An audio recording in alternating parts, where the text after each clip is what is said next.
Alors bonjour à tous.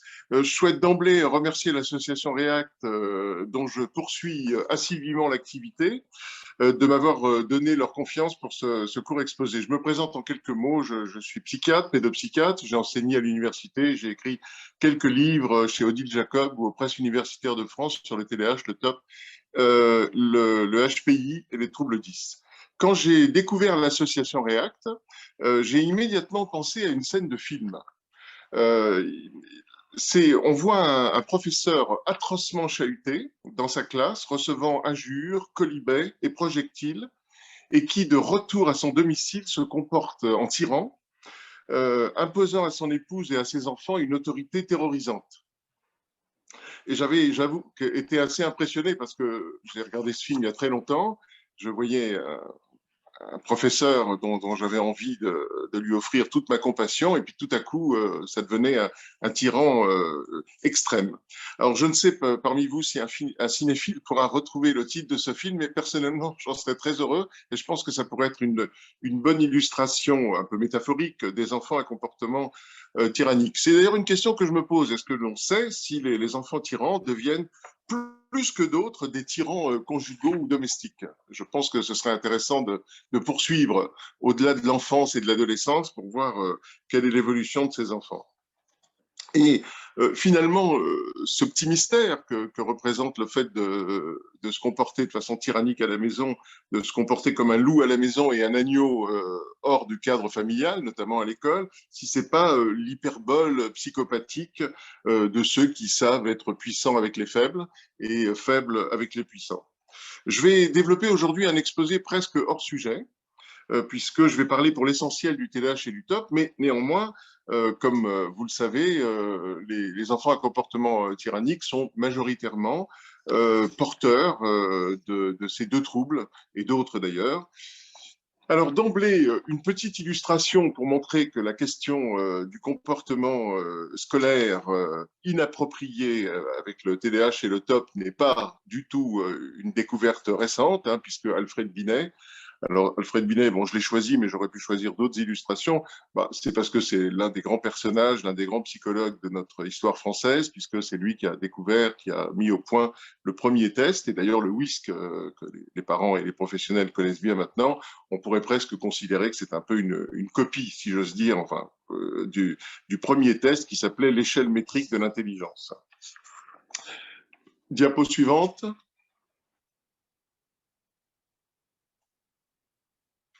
Alors, si j'ai entendu toutes les autres interventions, si je les ai bien comprises, finalement, on tourne un petit peu autour du pot. Le problème numéro un, que ce soit pour les enfants tyranniques, le TDAH ou le TOP, bah, c'est l'arriération française de la pédopsychiatrie et de tous les autres intervenants. Une arriération fondée sur la psychanalyse qui fait des parents des coupables. Et donc, cette présomption de culpabilité parentale, bah, c'est le poison de la pédopsychiatrie française. Alors, il est vrai que les choses évoluent, mais elles évoluent dramatiquement lentement de mon point de vue, et ça fait, pour ce qui me concerne, 10 ans, 20 ans, 30 ans, que j'essaye de montrer qu'un enfant peut avoir un comportement quel qu'il soit, que ce soit tyrannique ou un TDAH ou un TOP ou même un trouble des conduites ou une dysrégulation émotionnelle, et que cela est sans lien aucun avec une quelconque culpabilité parentale. Alors, je vous ai mis en illustration ce terme. Ce petit témoignage qui vous permet, je vous laisse le lire, qui vous permet de découvrir ce que peut subir une maman. Là, je l'avais noté parce que c'était à deux reprises, elle s'était délivrée dans un premier temps déjà de cette information préoccupante, et il avait fallu qu'elle s'encoltine, si j'ose dire, une seconde. Diapo suivante.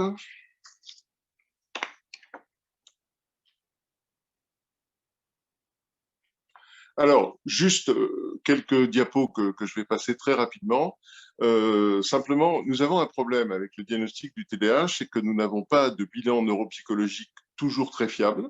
Nous n'avons pas non plus de biomarqueurs, c'est-à-dire que nous ne pouvons pas, par exemple, faire une prise de sang ou un IRM cérébral et puis donc découvrir, si j'ose dire, le fond de l'affaire. Ce sera possible peut-être dans 20 ans, 30 ans, 40 ans, mais pour l'heure, il faut se contenter du diagnostic clinique. Et le diagnostic clinique, il doit se fonder sur un recueil d'informations le plus complet possible. Donc, j'ai mis au point un acronyme, abricot. Donc, je vous précise tout de suite, c'est pas un conseil de psychonutrition, hein, c'est un simple acronyme. Et ça permet comme cela de pouvoir recueillir, là je m'adresse à la fois aux professionnels et aux parents, ça permet de recueillir comme ça un maximum d'informations et donc de donner un petit peu de validité au diagnostic clinique. Parce que par exemple, en médecine générale, quand on va chez le médecin généraliste et qu'on donne les symptômes, que sais-je, par exemple de la Covid, eh bien immédiatement on fait un test. Donc on a une confirmation biologique. Mais malheureusement, dans notre univers psychiatrique, nous n'avons pas cette capacité d'objectiver les diagnostics cliniques. Je vais vous proposer de passer rapidement également sur la diapo suivante, la 5.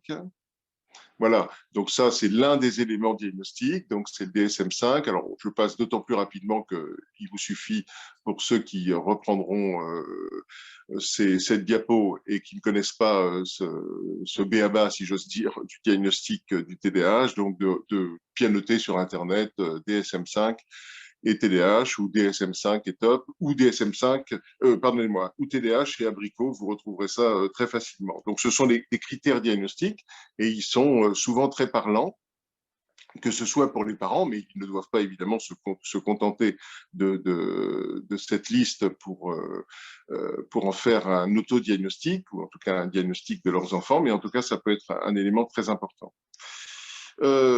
Je voudrais aussi, alors je vous laisse donc avancer un petit peu sur ces diapos, c'était juste pour qu'elles figurent en quelque sorte en illustration.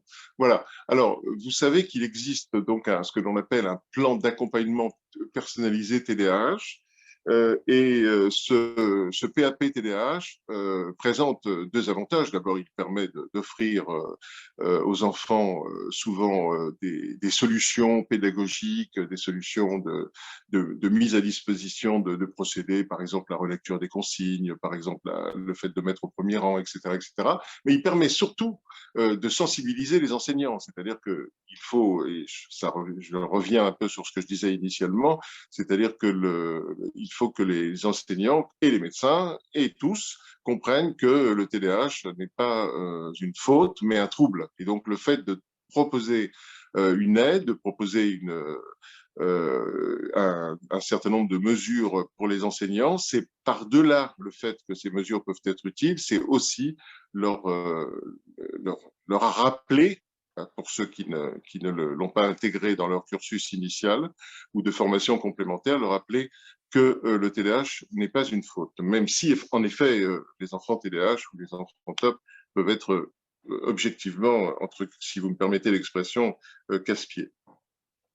Alors, je fais juste une petite parenthèse. Là, je vais vous proposer donc de passer à la diapo suivante. Voilà, je voulais, c'est une petite parenthèse, c'est pas complètement centré sur le sujet, mais je voulais juste vous proposer de réfléchir à ceci. Quand un enfant a des difficultés scolaires, et même lorsqu'il n'en a pas, il faut toujours qu'il y ait une motivation scolaire. Et la motivation pour les enfants dans le primaire, naturellement, ce sont des généralités, donc il ne faut pas que chacun retrouve chez son enfant nécessairement ce scénario. Euh, à l'école primaire, un enfant, disons qu'il a envie de faire plaisir à sa maîtresse et à ses parents, et c'est sa principale motivation. Ensuite, le collégien, il considère le fait de faire plaisir à ses profs et à ses parents comme quelque chose d'un peu ringard, donc il n'a plus beaucoup de motivation, et donc on a des difficultés à faire, comment dirais-je, à faire poindre un discours de motivation, puisque c'est une simplification là aussi, mais disons que pour un ado, le jour qui vient est plus important que les 50 ans qui suivent. Et par conséquent, lorsqu'on parle d'avenir à un adolescent qui a 12 ans, 13 ans, 14 ans, parfois on parle de quelque chose qui est complètement virtuel, pour ne pas dire invisible. Et ensuite, le lycée le lycéen retrouve des motivations il peut faire preuve donc d'intelligence, d'ambition, il a envie de réussir sa vie professionnelle, il comprend que le monde des adultes est très injuste et donne les meilleures places à ceux qui ont les meilleures formations professionnelles. Bref, il découvre l'univers adulte, donc son avenir à suivre après le lycée, après les études, et donc il y a une nouvelle motivation. Ce qui fait qu'on a un intervalle de démotivation entre l'école primaire et le lycée. Et c'est l'une des raisons pour lesquelles, disons, cette période du collège est souvent la plus orageuse. C'est peut-être lié à l'adolescence elle-même, mais c'est aussi lié au fait que la scolarité peut souffrir d'une démotivation, si j'ose dire, conjoncturelle. Ensuite, je vais vous demander, voilà, les étapes de la motivation scolaire. Donc, je vais vous proposer une relecture du PAP-TDAH. J'ai essayé de pointer tous les éléments, disons, psychologiques, affectifs que contient le PAP-TDAH. Et souvent, on ne le lit pas en premier parce que la liste est assez longue. Alors, je ne sais pas si le fait de poser sa main sur son épaule par les temps qui courent est une bonne idée, mais en tout cas, c'est dans l'un des PAP TDAH. Et je voudrais vous dire qu'à mon avis, il y a un grand manque dans le PAP TDAH. C'est le point suivant. Alors, c'est un petit peu technique ce que je vais vous expliquer, mais les médicaments pour le TDAH sont efficaces pendant environ 8 heures quand on les donne le matin ou 4 heures si on les donne le matin et le midi. Et on ne peut pas, très exceptionnellement, en donner le soir, tout simplement parce que ça empêche de dormir. Et donc, le soir, on se retrouve confronté à un enfant qui n'est plus sous l'effet du traitement, qui est fatigué par sa journée, et quand les parents essayent de le faire travailler, c'est parfois extrêmement difficile, et c'est d'ailleurs un facteur de discorde entre parents et enfants. Et donc, il serait sage que dans le PAP-TDAH, il y ait cette mention, à savoir que l'on ne donne jamais, ou en tout cas rarement, des exercices du jour au lendemain pour ne pas imposer aux enfants TDAH, donc qui ont du mal à se concentrer, qui ont du mal à travailler un travail le soir, mais qu'on puisse leur laisser une aération, une libération le week-end, où là, ils peuvent travailler une demi-journée avec éventuellement un traitement. Voilà, c'est un point qui a l'air un peu annexe, mais auquel sont souvent confrontés les parents. C'est-à-dire que le tempo de la prise du médicament, compte tenu des effets recherchés et des effets secondaires, n'est pas toujours en correspondance avec le tempo de l'organisation scolaire. Diapo suivante.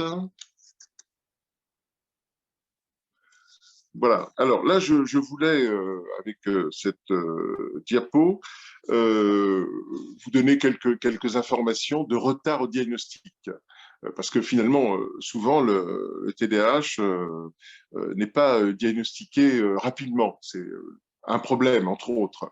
Donc, je dirais presque l'un des principaux problèmes, c'est lorsque le TDAH est seulement TDA sans H, c'est-à-dire qu'il y a seulement un problème scolaire, il n'y a pas un problème de discipline. Donc, si de surcroît, c'est une chance bien sûr, mais qui peut masquer quand même le TDA, si de surcroît l'enfant est très intelligent, ben, il peut compenser en quelques minutes d'attention son trouble, et donc souvent il y a un retard au diagnostic. Les bons résultats scolaires aussi favorisent l'indulgence, et donc une sorte d'absolution un peu des péchés d'indiscipline, etc. Enfin, je vous laisse découvrir tout ce que le TDAH peut comporter de petits pièges pour faire que le diagnostic soit retardé. Je voudrais commenter quand même le dernier point. Il m'est inspiré par des témoignages de parents qui distinguent très explicitement une ampliation du comportement tyrannique en période scolaire et un adoucissement pendant les vacances. Et je crois qu'on peut l'interpréter souvent comme étant le fait que les colères intrafamiliales du soir peuvent apparaître alors comme une libération du douloureux hyper-contrôle pendant le temps scolaire. Donc, ça, c'est un point, je pense, qui peut intéresser à la fois le TDAH et les enfants à comportement tyrannique. Diapo suivante.